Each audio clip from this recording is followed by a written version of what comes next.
Ao estudarmos o livro de Deuteronômio, percebemos que Moisés, e principalmente Deus, se preocupava em preparar o povo para alcançar a terra prometida. É por isso que nesse livro se encontra a repetição de diversas leis importantes, assim como também datas festivas e outras informações que seriam necessárias para Israel. No decorrer da lição passada, tivemos uma introdução para podermos compreender melhor do que se trata o livro. E nesta segunda lição, já entrando no livro de Deuteronômio, o verso para memorizar nos traz o seguinte texto: Todos comeram do mesmo alimento espiritual e beberam da mesma bebida espiritual, pois bebiam da rocha espiritual que os acompanhava, e essa rocha era Cristo. 1 Coríntios capítulo 10, verso 3 e 4. O livro começa com a seguinte frase: São estas palavras que Moisés falou. Deuteronômio capítulo 1, verso 1. Embora a presença de Moisés domine o livro, desde essas palavras até sua morte na terra de Moabe, Deuteronômio, como toda a Bíblia, é sobre o Senhor Jesus. Ele é aquele que nos criou e nos remide de todo o pecado.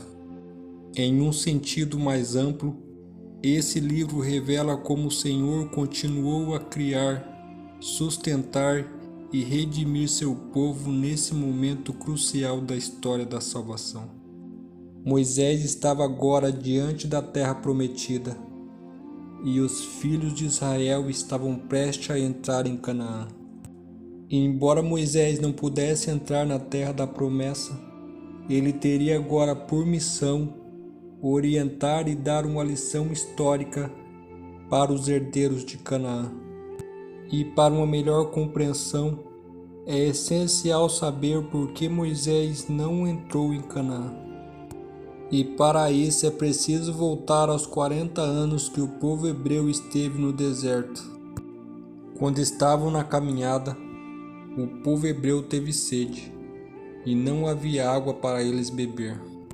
Então o Senhor orientou Moisés que tomasse o seu cajado e ferisse a rocha, e disse: Eu estarei à sua espera no alto da rocha do monte Horebe. Bata na rocha, e dela sairá água para o povo beber. Essa rocha simboliza Cristo, a água da vida, que, ferido uma vez na cruz, matou a sede do pecado do mundo todo. O próprio Cristo disse: Quem beber da água que eu lhe der, nunca mais terá sede. Ao contrário, a água que eu lhe der se tornará nele uma fonte da água e jorrará para a vida eterna. João capítulo 4, verso 14. O ato de bater na rocha foi necessário para que Deus iniciasse ali o projeto traçado por ele para a salvação do homem. Se o plano da salvação não tivesse sido bem executado em todos os seus detalhes, todos nós morreríamos de sede. Algum tempo depois, ainda no deserto, novamente o povo teve sede, e novamente não havia água. Então vieram para cima de Moisés e Arão, dizendo: Por que vocês nos tiraram do Egito e nos trouxeram para esse lugar terrível? Aqui não tem cereal, nem figo, nem uva, nem romãs, e nem água para beber. Números capítulo 20, verso 5. Então Moisés e Arão oraram, e Deus deu a seguinte ordem a Moisés: Pegue a vara, e com seu irmão Arão reúna a comunidade, e diante desta fale aquela rocha, e ela verterá água. Vocês tirarão água da rocha para a comunidade e os rebanhos beberem. Números capítulo 20, verso 8. Nisso Moisés já estava esgotado, indignado com o povo que murmurava diante de todos os sinais que Deus já havia dado. Os 2 irmãos foram perante a multidão, indo Moisés com a vara de Deus na mão. Eles eram agora homens idosos. Muito tempo havia suportado a rebelião e obstinação de Israel. E agora, diante de novas reclamações, a paciência de Moisés vacilou. Disse ele com voz áspera ao povo: Escutem, rebeldes, será que temos que tirar água desta rocha para dar a vocês? Números capítulo 20, verso 10. E em vez de falar com a rocha assim como Deus dissera, feriu ela com a vara por 2 vezes. A água jorrou em abundância, satisfazendo as hostes, mas uma grande falta fora cometida. Moisés falara com sentimento de irritação. Suas palavras eram expressão de paixão humana, em vez de uma santa indignação porque Deus havia sido desonrado. Ouçam agora, povo rebelde, disse ele. Esta acusação era verdadeira, mas mesmo a verdade não deve ser falada com paixão nem impaciência. Quando Deus mandara Moisés acusar Israel de rebelião, as palavras lhe foram dolorosas, e difícil lhes era suportar-nas. Contudo, Deus o amparava ao transmitir a mensagem, tais elas repassada com amor e compaixão nas palavras. Mas quando tomou sobre si a dor, agravou o Espírito de Deus e apenas fez mal ao povo. Sua falta de paciência e domínio próprio eram evidentes. E agora Moisés, assim como eles, havia ofendido a Deus. A sua conduta disseram. Por esse motivo, o povo agora havia achado o pretexto que desejavam para rejeitarem todas as reprovações que Deus lhes enviara mediante seu servo. Como acreditar que tudo era verdade? Esta foi a pergunta que vagava na cabeça das pessoas depois do acontecido. O pedido para que ele falasse com a rocha era porque o Senhor queria que Moisés entendesse que a rocha só foi ferida porque ele, o Senhor, permitiu. Ele estava sobre a rocha. Era ele o autor da obra realizada. Essa obra realizada é o projeto de Deus para a eternidade do homem. Quando ele deu seu Filho, imune a qualquer ação humana, para ser ferido pelos homens, pagando o preço da vida por vida. Com esse gesto precipitado, Moisés tirou a força da lição que Deus se propunha ensinar, que a rocha, sendo um símbolo de Cristo, fora ferido uma vez, assim como Cristo uma vez seria ferido. A segunda vez era necessário apenas falar com a rocha, assim como temos que orar e pedir bênção em nome de Jesus. Ferindo a rocha pela segunda vez, Moisés destruiu o significado desta bela figura de Cristo. Com isso, Moisés perdera de vista o seu todo-poderoso auxiliador, e sem a força divina, veio a macular o relato de seus feitos com uma exibição de fraqueza humana.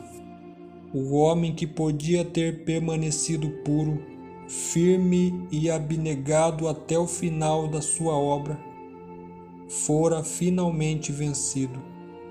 Deus fora desonrado perante a congregação de Israel, quando devia ter sido engrandecido e exaltado por ele. Deus não pronunciou nesta ocasião juízo sobre aqueles cuja ímpia conduta de tal maneira provocara Moisés e Arão. Toda a reprovação recaiu sobre os dirigentes. Os que se achavam como representantes de Deus não o haviam honrado. Moisés e Arão sentiram-se ofendidos, perdendo de vista que a murmuração do povo não era contra eles, mas contra Deus.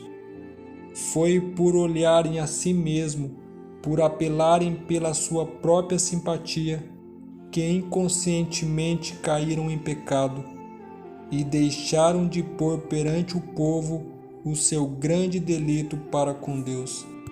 Amargo e profundamente humilhado, foi o juízo imediatamente pronunciado. O Senhor disse a Moisés e Arão: como vocês não confiaram em mim para honrar a minha santidade à vista dos israelitas, vocês não conduzirão esta comunidade para a terra que dou a vocês. Números capítulo 20, verso 12. Se Moisés e Arão houvessem estado a acalentar uma elevada opinião de si mesmo, ou condescender com o espírito apaixonado em fase da advertência e reprovação divina, sua culpa teria sido muito maior. Mas não se lhes atribuíra pecado voluntário nem premeditado. Havia sido vencido por uma tentação súbita. Seu arrependimento foi imediato e provinha do coração. O Senhor aceitou o arrependimento, embora não pudesse remover a punição.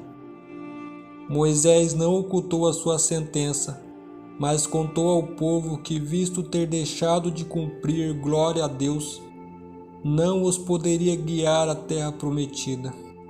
Com isto fica claro que aquele que desobedece às ordens de Deus terá que sofrer as consequências. Foi por isso que Moisés foi impedido de entrar em Canaã, pois feriu a rocha, símbolo de Cristo, batendo nela, sendo que a ordem era para falar com ela.